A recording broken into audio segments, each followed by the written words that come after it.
मैं हूं गौरव और जरा इसे देखो। ये है वो प्लैनेट जिसपे लाल तपते लोहे की बरसात होती है, वो भी सिर्फ आसमान से जमीन पर नहीं, जमीन से आसमान की ओर तो कभी लेफ्ट टू राइट। और ऐसा ही एक प्लैनेट है जहां पर कांच के टुकड़ों की बारिश इतनी तेज होती है कि आज तक पृथ्वी पे आए सबसे फास्टेस्ट हरिकेन पेट्रिशिया से 3 लाख गुना कम है। इसे देखो, इस प्लैनेट से लाइट रिफ्लेक्ट होके वापस नहीं आती। और ये सुनते ही आई नो आपके दिमाग में एक ही चीज आई होगी, ग्रेविटेशनल फोर्स हाई होना, राइट? बट यहाँ पर आप गलत हो। लाइट ना रिफ्लेक्ट करने के पीछे का रीजन तो कुछ और ही है, और वही कुछ और अगर आप वहां पर गए ना, बलून के जैसे फुला के फोड़ने की ताकत रखता है। अब वो क्या है और भी ऐसे ही स्कैरियस्ट प्लैनेट्स कौन से हैं in our universe? Well, let's discover together. Planet number 1, वास्प 76b। ब्लू कलर देखते ही आपको ये काफी काम, रिलैक्सिंग और पीसफुल प्लैनेट लग रहा होगा, लेकिन I would just say don't जज a book by its cover, because सबसे हॉटेस्ट फ्लेम भी ब्लू कलर की ही होती है। सो अब समझ जाओ ये कूल प्लैनेट है या फिर हॉट। अब अगर हम इसके डरावने फीचर्स की बात करें ना, तो इसकी हॉटनेस और एक बड़ा सा गैशियस जायंट होने की वजह से वैज्ञानिकों ने इसे द अल्ट्रा हॉट जुपिटर का नाम दिया है। इनफैक्ट ये तो ऐसा एक प्लैनेट है जो अपने ही होस्ट स्टार से आए हुए 94% रेडिएशन को अपने अंदर ट्रैप करने की कैपेबिलिटी रखता है। And now you know why all that heat. But अब आता है इसका मोस्ट डेंजरस पार्ट। ये एक ऐसा प्लैनेट है जिस पर पानी की नहीं बल्कि पिघलते हुए लोहे की बरसात होती है। यस, गरम लाल तपतपाता पिघला हुआ लोहा। लेकिन अब क्योंकि ये ठहरा एक गैस जायंट, मतलब ऑब्वियस है ये एक सरफेसलेस प्लैनेट है, और इसीलिए यहाँ बारिश की बूंदे कौन सी डायरेक्शन से आकर हम पर टपकेगी इसका कोई अंदाजा नहीं लगाया जा सकता। प्लस इस मोल्टन आयरन बारिश की एक एक बूंद का टेम्परेचर ही 2400 डिग्री सेल्सियस जितना होता है। मतलब यूं समझो ये इतना गर्म है कि इसमें मेटल्स उसके एटमॉस्फेयर में कदम रखे उसके पहले ही हुश सेकंड्स के अंदर ही बड़े आराम से वेपराइज हो जाते हैं। तो सोचो, अगर गलती से भी हमें इस प्लैनेट पर कदम रखना पड़े तो हमारा क्या हाल होगा। तुरंत आयरन स्टैच्यू में तब्दील होकर पिघलना कुछ ही सेकंड्स का काम होगा। अब इसके इतना डेंजरस होने के पीछे की वजह क्या है पता है? ये भी अपने चांद के जैसे टाइडली लॉक्ड है। यस, जब 2013 में इसे echelle spectrograph for rocky exoplanets and stable spectroscopic observations ESPRESSO द्वारा ढूंढ लिया गया था, तब पता चला कि ये प्लैनेट अपने होस्ट स्टार से इतना स्ट्रॉन्ग टाइडली लॉक्ड है कि ये बिल्कुल रोटेट ही नहीं होता, जिसके कारण इस पर एक साइड हमेशा डे और दूसरे साइड हमेशा नाइट रहती है। और इसीलिए यहाँ पर एक बात तो साफ है, एक साइड हमेशा हॉट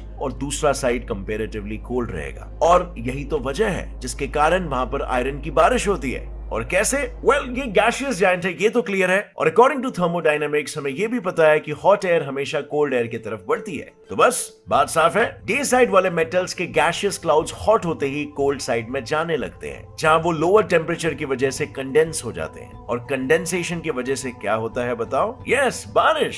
और इसीलिए होती है यहाँ पर तपतपाते मेटल्स की बारिश। Now does this sound like something new, something exotic to you? तो बॉस आराम से, ये एक्सोटिक का खिताब तो इसे रिसेंटली मिला है। इसके पहले एक्सोटिक का क्राउन तो HD 189733b इस प्लैनेट के पास था, जिसमें लाइक लिटरली कांच के टुकड़ों की बारिश होती है, वो भी मूसलाधार।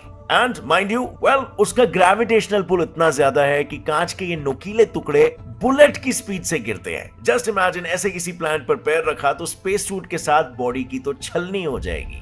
लेकिन इस ऑब्जर्वेबल रेडियस के बारे में हम प्लान्स और मिशंस बना रहे हैं टू एक्सप्लोर। पर इस ऑब्जर्वेबल रेडियस के दुनिया के बाहर की दुनिया का क्या हम कभी उस दुनिया को भी एक्सप्लोर कर पाएंगे? क्योंकि हमारे पास इतना सारा स्पेस नॉलेज सिर्फ आज से ही नहीं बल्कि एंशिएंट टाइम से है। बट हमारे पास जो कुछ नहीं है वो है वक्त, जिसके चलते हम इन चीजों को एक्सप्लोर ही नहीं कर पा रहे हैं। Brief history of time by Stephen Hawking और the space killer by Aman AJ, ये ऐसे ऑडियो बुक्स है जो आपको आंखें बंद करते ही स्पेस को एक्सप्लोर कराती है। और इन्हें आप सुनकर अपने ज्ञान को बढ़ाने की शुरुआत आप कर सकते हो कुकू एफएम ऐप के साथ। कुकू एफएम ऐप इंडिया का ऐसा ऑडियो बुक प्लेटफॉर्म है जहां पर आपको सारे नॉलेजेबल बुक्स के साथ साथ self improvement, self help, finance, motivation, career, leadership, management जैसे कई जॉनरास के बुक्स मिलेंगे, वो भी हिंदी जैसी रीजनल लैंग्वेज में। टाइम नहीं होने की प्रॉब्लम को आप फिक्स कर सकते हो मल्टीटास्किंग करते वक्त सुन के, और इंग्लिश नहीं आने की समस्या से आप डील कर सकते हो इनके हिंदी लैंग्वेज के ऑडियो बुक्स को सुनकर। यहां पर आपको 4000 प्लस आवर्स का नॉन फिक्शन कंटेंट मिल जाएगा ऑडियो फॉर्मेट में। और सबसे मजेदार बात है, इनका ईयरली सब्सक्रिप्शन एक्सट्रीमली अफोर्डेबल है, 399 रुपीज पर ईयर। वैसे तो इसका कॉस्ट है, लेकिन अगर आप मेरा कूपन कोड यूज करोगे तो आपको सीधा 50% डिस्काउंट, यानी कि सिर्फ 199 रुपीज पर ईयर में आप इसका ईयरली सब्सक्रिप्शन ले सकते हो। Use my coupon code GS50, link description में है, उसे क्लिक करो और जाके ऐप को इंस्टॉल करो और अपने आप पर और अपने लर्निंग पर भी इन्वेस्ट करना शुरू करो। But this offer is only valid for first 250 users. और अब लौट आते हैं हमारे वीडियो पर। अब आते हैं हमारे स्कैरिएस्ट प्लैनेट नंबर 2 पर, कोरॉट 7b। सिंपल शब्दों में 2 हेल्स इन 1। अब मैं ये क्यों बोल रहा हूं वो आपको सिर्फ इसकी इमेज को देखकर ही समझ आ जाएगा। ये प्लैनेट कम एक रेड जायंट स्टार ज्यादा है, और इसके इस लाल मैग्मा जैसे हालत के पीछे का मेन रीजन है प्लैनेट और होस्ट स्टार के बीच की दूरी। सबसे पहले तो इसका होस्ट स्टार हमारे सूरज से 360 गुना ज्यादा विशाल है, और ये प्लैनेट अपने सूरज से अर्थ के मुकाबले 60 टाइम्स ज्यादा करीब है। मतलब सिंपल शब्दों में ये इतना पास है कि 80% सन से आने वाली रेडिएशन से ये खुद को बचा ही नहीं पाता। तो जाहिर सी बात है इसका ये हाल तो होना जायज है, राइट? और अगर इसके टेम्परेचर की बात करें तो ये चुटकियों में बड़े से बड़े पत्थर को भी पिघला के भाप बना देने की क्षमता रखता है। मतलब हमने जो अभी प्लैनेट देखा ना, कुछ उसी की तरह। एंड यू नो व्हाट, ये भी पहले वाले की तरह टाइडली लॉक्ड है, जिसकी वजह से यहाँ पर भी एक साइड डार्क और कोल्ड है, जहाँ जाते ही आप इंस्टेंटली फ्रोजन स्नोमैन में कन्वर्ट हो जाओगे, और दूसरी तरफ इंटेंस सनलाइट और हीट। और इसीलिए यहाँ पर भी कंडेंसेशन की वजह से बारिश होती है, पर हाँ लोहे की नहीं बल्कि रॉकी वेपर्स से फॉर्म हो रहे पेबल्स की, आसान भाषा में पत्थरों की। अब आप ही सोचो, आसमान से पत्थर बरस रहे हो तो बहुत मजा नहीं आने वाला है, और ये पत्थर लाइट की स्पीड के 10% स्पीड से गिर रहे होते हैं। सही सुना आपने, इस पर पत्थर की बारिश उतनी ही तेजी से होती है जितनी तेज न आज की तारीख में हमारा कोई स्पेसक्राफ्ट, रॉकेट या बुलेट है। भले ये प्लैनेट अभी हैबिटेबल नहीं है, पर शुरुआत में हमारे साइंटिस्टों को ये हैबिटेबल लग रहा था। अब वो क्यों, ये तो मैं नहीं जानता हूँ, बट हाँ आज जो हम जानते हैं वो ये है कि ये प्लैनेट धीरे धीरे करके अपने होस्ट स्टार की तरफ बढ़ रहा है। मतलब इसके अंदर का temperature with respect to time बढ़ते जा रहा है, प्लस कभी भी ये अपने स्टार के अंदर समाकर विलुप्त हो जाएगा। वैसे विलुप्त से याद आया, आइए बात करते हैं J147b प्लैनेट के बारे में, जो है तीसरा सबसे स्कैरिएस्ट। ये प्लैनेट भी कभी भी खत्म हो सकता है, बट सरप्राइजिंगली अब तक नहीं हुआ है। आप ही देख लो इसे, J1407b, a planet with so many rings। Well, ये देखने में कोई स्कैरी प्लैनेट नहीं बल्कि एक बहुत ही इंटरेस्टिंग प्लैनेट लगता है, जिसे देखकर पहले तो आपको ये लगेगा कि ये तो सैटर्न है, बट ये सैटर्न नहीं है। और ये तो कब का विलुप्त हो गया होता अगर इसके पास रिंग्स नहीं होते। अब वो कैसे, उसी पर हमारे वैज्ञानिक रिसर्च कर रहे थे, तब उन्हें 2 चीजें पता चली कि ग्रेविटेशनल पुल के वजह से प्लैनेट के अराउंड फॉर्म हो रहे रिंग्स ने इसकी जान बचा ली है। मतलब जैसे ही रिंग्स फॉर्म होने लगे तब प्लैनेट और उसकी होस्ट स्टार के बीच की दूरी भी बढ़ती गई। पर जैसे कि हम सभी जानते हैं, रिंग्स फॉर्म तभी होते हैं जब एक प्लैनेट एस्ट्रॉइड्स की डीब्रीज को अपने ग्रेविटेशनल पुल की मदद से अपनी तरफ खींचता है और अपने अराउंड एक ऑर्बिट क्रिएट करता है। और ऐसे ही सिमिलरली इस प्लैनेट की ग्रेविटी ने भी रिंग्स फॉर्म किए, and the rest is the result. आज इस प्लैनेट के आउटर मोस्ट सर्कमप्लैनेटरी रिंग्स का रेडियस कुछ 90 मिलियन किलोमीटर जितना है। मतलब सैटर्न के रिंग से 640 टाइम्स ज्यादा। But how?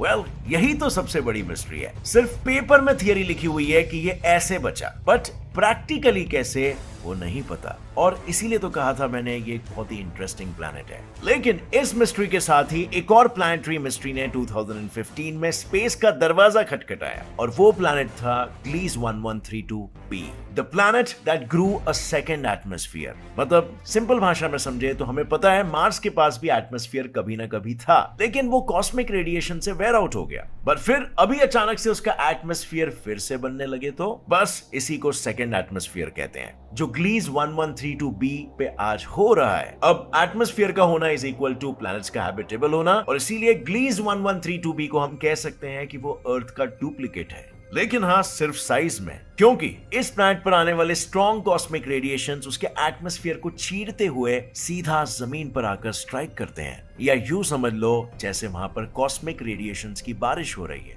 मतलब अगर हमने उस पार कदम रखा तो जल के राख होना कंफर्म है। और यही तो रीजन भी है, जब इसकी स्टडी की जा रही थी तब पता चला कि इंटेंस रेडिएशंस ने इसके एटमॉस्फेयर को पूरी तरह से निगल लिया था। और अब आप ही सोचो, विदाउट एटमॉस्फेयर प्लैनेट का क्या ही हाल होता होगा, खंडर या फिर आग का गोला, राइट? लेकिन ये भी केस नहीं था यहाँ पर। यहाँ प्लैनेट बिल्कुल एक हैबिटेबल प्लैनेट की तरह बिहेव कर रहा था, जो देखते ही साइंटिस्टों के अंदर की क्यूरियोसिटी जाग उठी। उन्हें इतना तो समझ ही गया था कि कुछ तो एक्स्ट्राऑर्डिनरी चीजें इस प्लैनेट के साथ हो रही है। पर क्या हो रही है? वेल, इस पर विचार विमर्श करते करते थोड़े बहुत साइंटिस्टों का ध्यान इसके ग्रेविटेशनल फोर्स की तरफ गया। तब उन्होंने ये नोटिस किया कि इसका होस्ट स्टार, जो अपने सन के साइज से 20% लार्ज था, ये कमाल उसके ही ग्रेविटेशनल इन्फ्लुएंस से हो रहा है। स्टार की ग्रेविटी एक इंटेंस टाइडल फोर्स क्रिएट कर रही है, जिसकी वजह से प्लैनेट स्क्वीज और स्ट्रेच हो रहा है, और इसी फ्लेक्सिंग की वजह से मैग्मा सरफेस तक आ पहुंचा है,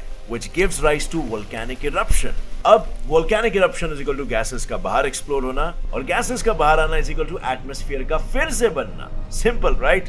पर इसमें भी कितना सच और कितना झूठ है, ये जानने के लिए आज भी साइंटिस्ट इसके केमिकल कॉम्पोजिशन पर काम कर रहे हैं। एंड नाउ फ्रेंड्स, फाइनली आ जाते हैं हम हमारे ब्लैक होल पर, I mean black hole planet पर। कंफ्यूज मत हो, ये देखो, ये है TrES 2b, the darkest planet than any other planet और moon in the known space, और मे बी ब्लैक होल का भाई, क्योंकि द हार्वर्ड गैजेट के अनुसार ब्लैक होल की तरह ये प्लैनेट भी लाइट को निगल जाता है, और उसमें से सिर्फ 1% से भी कम लाइट को रिफ्लेक्ट करता है। नाउ आई नो, ये सुनते ही आपके दिमाग में सबसे पहली जो चीज आई होगी वो है ग्रेविटी, राइट?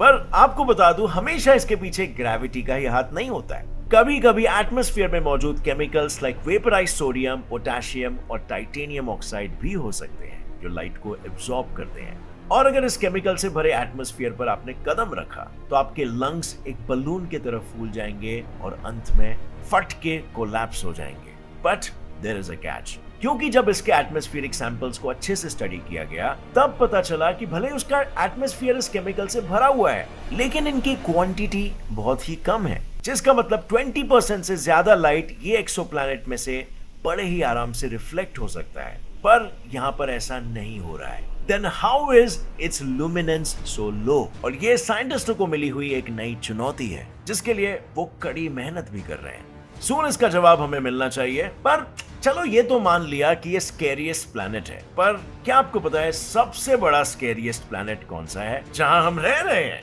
क्योंकि जिस हिसाब से यहाँ ग्रीन हाउस गैसेस बढ़ रहे हैं ना, ये किसी भी वक्त अपना गला घोट सकता है। पर एनीवे फ्रेंड्स, आपको इन सभी प्लैनेट्स में से कौन सा प्लैनेट हेल यानी नरक यानी जहन्नुम का ट्रू डेफिनेशन लगा, सबसे स्कैरियस्ट? कमेंट सेक्शन में बताना। और अगर इस वीडियो को देखकर मजा आया, कुछ नया सीखने मिला, एक लाइक जरूर ठोकना। Gets it fly science channel को अभी सब्सक्राइब कर लो और बेल नोटिफिकेशन दबाओ, ताकि आगे आने वाली हमारी कोई भी वीडियो की अपडेट आप मिस ना कर सको। और हाँ फ्रेंड्स, कुकू FM ऐप को डाउनलोड करना मत भूलना। Get 50% off using GetSet50 code. Link is in the description. Stay curious and keep learning. जय हिंद।